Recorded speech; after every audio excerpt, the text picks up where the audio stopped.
बच्चों, आज हम लोग कविता पढ़ेंगे पत्तियों का चिड़ियाघर।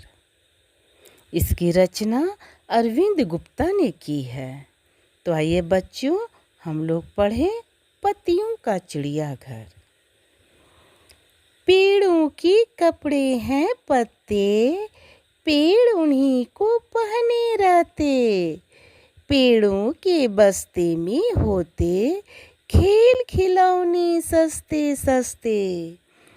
पत्तों का भी है संसार, पत्तों के हैं कई प्रकार। हर पत्ते का है आकार, केले बरगद और अनार। पत्तों को छूकर तो देखो, उनसे हाथ मिलाओ तुम। हंसी खेल में बातचीत में उनको मित्र बनाओ तुम। अखबारों की तह के भीतर उनको नींद सुलाओ तुम। अगर नींद से जाग उठे तो गुनगुन गीत सुनाओ तुम। इन सूखे पत्तों से खेलो, मिलकर इन्हें सजाओ तुम।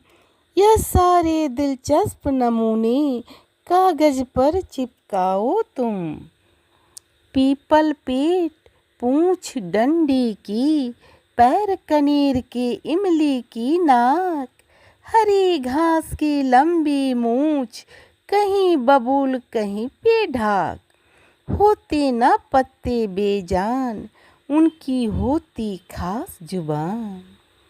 कोई पत्ता लगता चेहरा, कोई है चोटी की शान। पेड़ों के पत्तों से बच्चों बनता सुंदर चिड़ियाघर। सैर करो तुम आज उसी की, जल्दी आओ करो सफर।